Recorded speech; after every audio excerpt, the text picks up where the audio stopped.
3월 2일 수요일입니다. 오늘 우리에게 주시는 하나님의 말씀은 여호수아 20장 1절에서 9절까지 말씀입니다. 함께 읽겠습니다. 여호와께서 여호수아에게 말씀하여 이르시되 이스라엘 자손에게 말하여 이르기를 내가 모세를 통하여 너에게 말한 도피성들을 너희를 위해 정하여 부지 중에 실수로 사람을 죽인 자를 그리로 도망하게 하라. 이는 너희를 위해 피해 보복자를 피할 곳이니라. 이 성읍들 중에 하나에 도피하는 자는 그 성읍에 들어가는 문 어귀에 서서 그 성읍의 장로들의 귀에 자기의 사건을 말할 것이요. 그들은 그를 성읍에 받아들여 한 곳을 주어 자기들 중에 거주하게 하고 피해 보복자가 그의 뒤를 따라온다 할지라도 그들은 그 살인자를 그의 손에 내주지 말지니 이는 본래 미워함이 없이 부지 중에 그의 이웃을 죽였음이라. 그 살인자는 회중 앞에 서서 재판을 받기까지 또는 그 당시 대제사장이 죽기까지 그 성읍에 거주하다가 그 후에 그 살인자는 그 성읍 곧 자기가 도망하여 나온 자기 성읍 자기 집으로 돌아갈지니라 하라 하시니라. 이에 그들이 납달리의 산지 갈릴리 게데스와 에브라임 산지의 세겜과 유다 산지 기럇 아르바 곧 헤브론과 여리고 동쪽 요단 저쪽 르우벤 지파 중에서 평지 광야의 베셀과 갓 지파 중에서 길르앗 라목과 므낫세 지파 중에서 바산 골란을 구별하였으니 이는 곧 이스라엘 모든 자손과 그들 중에 거류하는 거류민을 위하여 선정된 성읍들로서 누구든지 부지 중에 살인한 자가 그리로 도망하여 그가 회중 앞에 설 때까지 피해 보복자의 손에 죽지 아니하게 하기 위함이라. 아멘.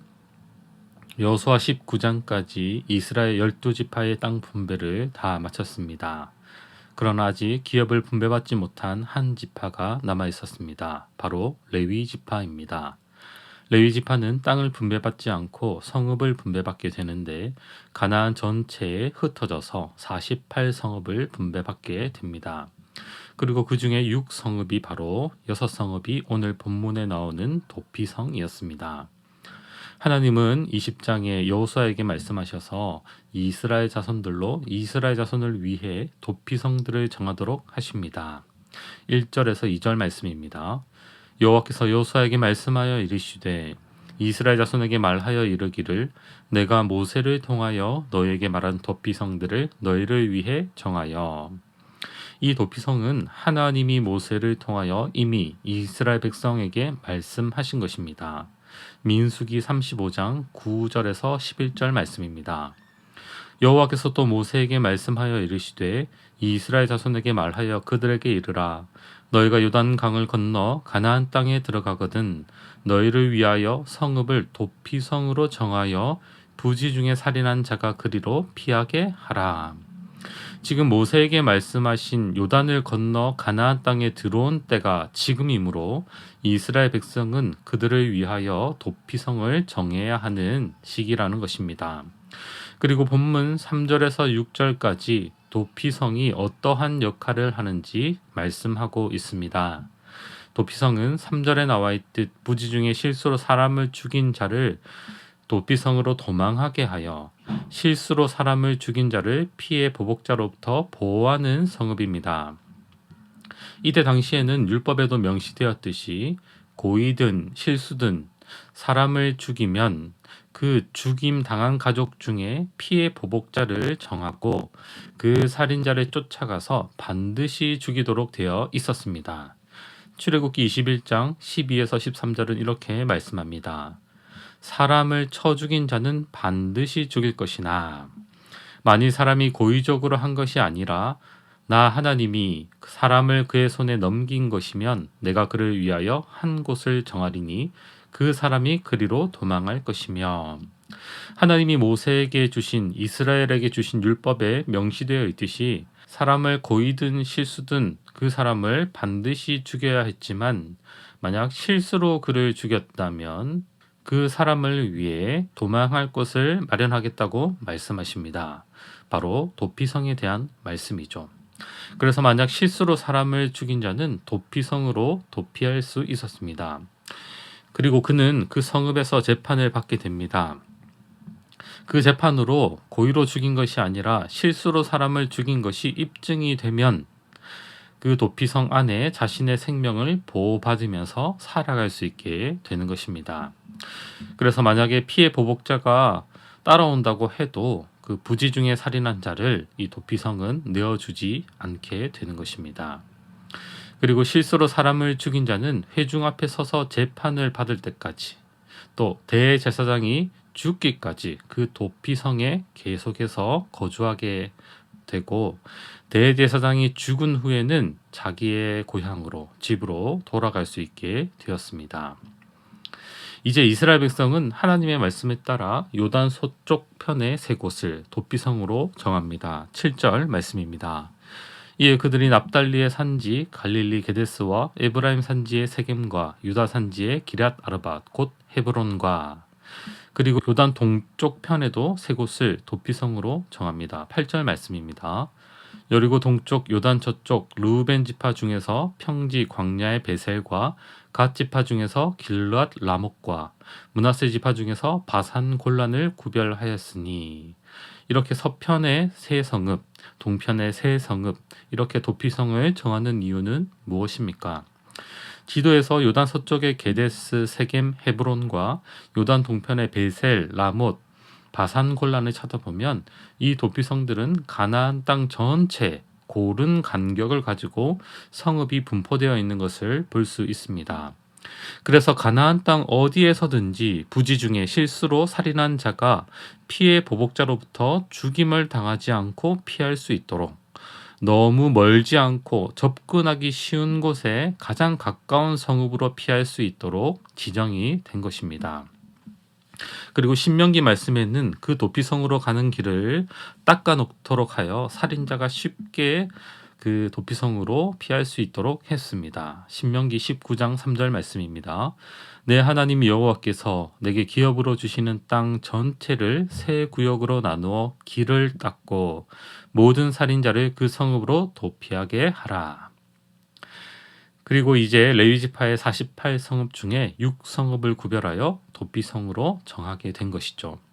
그리고 이 도피성들로 말미암아 실수로 사람을 죽인 자의 생명을 지키도록 합니다. 9절 말씀입니다. 이는 곧 이스라엘 모든 자손과 그들 중에 거류하는 거류민을 위하여 선정된 성읍들로서 누구든지 부지 중에 살인한 자가 그리로 도망하여 그가 회중 앞에 설 때까지 피해 보복자의 손에 죽지 아니하게 하기 위함이라. 아멘. 이렇게 도피성을 정하여서 가나안 땅에 있는 모든 이스라엘 자손들과 또한 그들 중 거류하는 거류민을 위하여 이 도피성을 정하여 실수로 사람을 죽인 자의 생명을 보호하도록 하신 것입니다. 오늘 본문을 통해 우리에게 주시는 교훈은 무엇입니까? 도피성은 이스라엘 공동체를 위해 하나님이 마련하신 선물입니다. 왜 그렇습니까? 도피성은 공동체에 속한 사람들이 부지 중에 실수로 사고로 사람을 죽였을 경우 그들에게 피난처를 제공하기 때문입니다.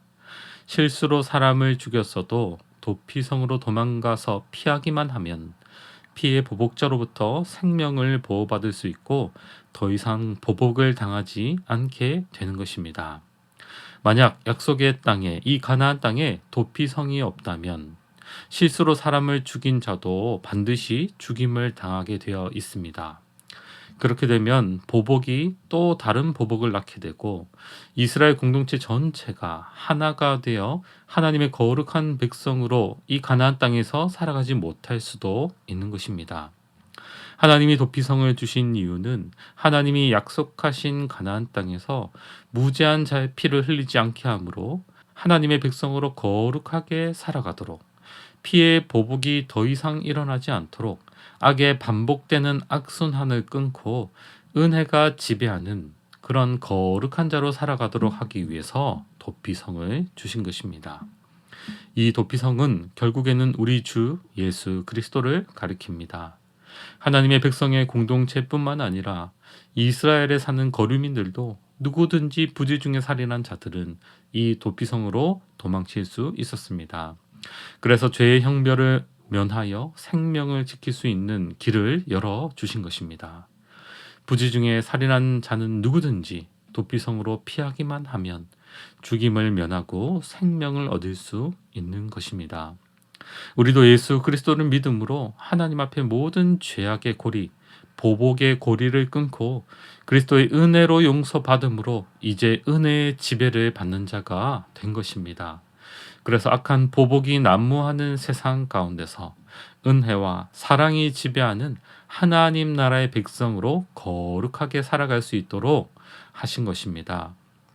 사랑하는 성도 여러분, 오늘도 우리는 예수 그리스도에게 나아가 악의 고리, 죄의 고리를 끊고 우리를 용서해 주시고 깨끗하게 하셔서 거룩한 하나님의 백성으로 살아가시는 우리 모두가 되기를 원합니다. 주님이 주시는 은혜를 기억하고 주님 주시는 은혜를 따라 은혜와 사랑을 흘려보내는 우리 모두가 되기를 축복합니다. 기도하겠습니다. 하나님 아버지 감사합니다. 도피성의 은혜를 주신 하나님을 찬양합니다. 하나님 앞에 죽을 수밖에 없는 죄인들을 위해 피할 길을 열어주시고 예수 그리스도의 십자가 죽음으로 구원받은 백성으로 생명을 얻은 자로 살아가게 하심을 감사합니다. 오늘도 큰 구원의 은혜를 베풀어 주신 하나님에 대한 감사와 찬양으로 또 거룩함으로 살아가는 우리 공동체 되게 하옵소서. 감사드리며 우리 주 예수 그리스도의 이름으로 기도드립니다. 아멘. 개인적으로 기도하실 때 말씀을 붙들고 기도하시고 주간 기도 제목을 따라서 전도와 선교를 위해 함께 기도하겠습니다. 부산 지역에 죽어가는 영혼을 살리는 우리 교회가 되도록, 영혼을 품고 기도하며 전도하는 교회 되도록, 우리 교회가 파송하고 후원하는 선교사님과 세계 선교를 위하여 코로나19 공동 기도문으로 함께 기도하겠습니다.